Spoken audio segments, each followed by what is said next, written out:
Shalom Alehim, Alehim Shalom. Damai sejahtera bagimu, damai sejahtera ada di antara kita. Kata Tuhan, damai sejahtera kutinggalkan bagimu, damai sejahtera kuberikan kepadamu. Dan apa yang kuberikan tidak seperti yang diberikan oleh dunia kepadamu. Untuk itu, janganlah gelisah dan gentar hatimu, sebab kita telah dimerdekakan. Salam merdeka. Merdeka belajar di mana saja, kapan saja, dengan siapa saja. Bersama akun pembelajaran. Dengan guru penggerak, kita maju bersama, hebat semua. Hari ini kita belajar tentang ciri khas masyarakat desa yang selalu bersyukur.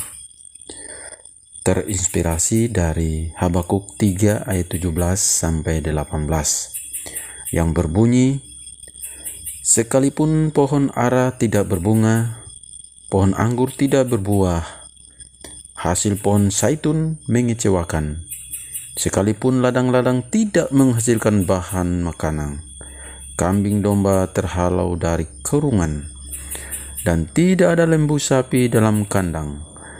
Namun aku akan bersorak-sorak di dalam Tuhan, beria-ria di dalam Allah yang menyelamatkan aku. Ayat Alkitab ini akan membagi cerita kepada kita sebagaimana dijelaskan. Dalam kehidupan kita sehari-hari, berbagi kepada tetangga adalah ciri khas petani tradisional di hampir seluruh daerah pedesaan di Indonesia, termasuk daerah asal saya di Halmahera. Setiap kali kita menanam atau panen sesuatu, baik itu padi atau hasil kebun lainnya, sayur, buah, cabai, dan lain-lain, atau penghasilan apapun itu, kita selalu bahu-membahu, tolong-menolong, berbagi rasa. Dalam bahasa Tobiolo yang disebut dengan hirono, baku bantu, supaya tetangga juga bisa mendapat atau bagian berbagi berkat. Sekalipun hasil panen kurang baik, tidak balik modal, kita tetap berbagi. Kita juga tak pernah berhenti berjuang. Sekalipun gagal panen, kita selalu bersemangat memulai masa tanam baru. Kita selalu berpengharapan, bahkan ketiga modal harus didapat dengan menjual sebagian aset sekalipun.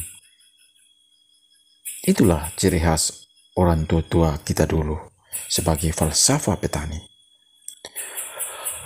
Falsafah serupa dihidupi oleh Nabi Habakuk.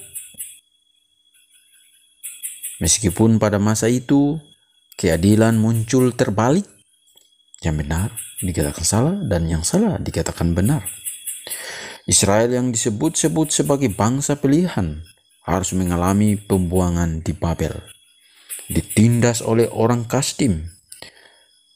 Namun melalui doanya Habakuk menyatakan tekadnya untuk senantiasa bersuka cita di dalam Tuhan. Ia tetap percaya bahwa Allah akan tetap menjadi juru selamat dan sumber kekuatan yang tak ada putusnya. Habakuk percaya pada pengharapan akan datang pemulihan bagi orang yang hidup oleh iman kepada Allah.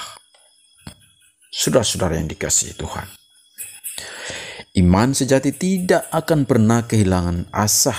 Ia selalu terus belajar. Kesulitan hidup bukan alasan kita kehilangan sukacita.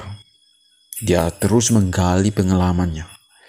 Saat kita ragu akan keadilan dan kasih Allah, kita dapat bersikap seperti Habakuk yang mengingat kembali tindakan Allah pada masa lalu, akan penyertaan dan pertolongannya yang diberikan tepat pada waktunya. Habakuk merasakan kehadiran Allah mengubah sejarah, bahkan membuatnya menyadari bahwa ia harus bergantung bukan pada kondisi atau tanda-tanda yang tampak, pada hal-hal duniawi, melainkan hanya kepada Allah yang mengatur menurut kuasa kedaulatannya. Timbul pertanyaan bagi kita, bagaimana dengan kita saat ini? Firman Tuhan hari ini menjelaskan melalui Habakuk. Sebagaimana iman sejati Habakuk, ia tidak pernah kehilangan asa. Ia harus bergantung bukan pada kondisi atau tanda-tanda yang tampak pada kehendak manusia atau hal-hal duniawi, melainkan hanya kepada Allah yang mengatur menurut kuasanya. Habakuk percaya pada pengharapan akan datangnya pemulihan bagi orang yang hidup oleh iman kepada Allah. Demikian juga kita saat ini. Apa yang dilakukan Habakuk juga terpatrik dalam iman kita kepada Yesus Kristus. Orang beriman tetap berpengharapan, senantiasa bersukacita menantikan pertolongannya di masa kesukaran sekalipun. Amin. Salam Merdeka Belajar.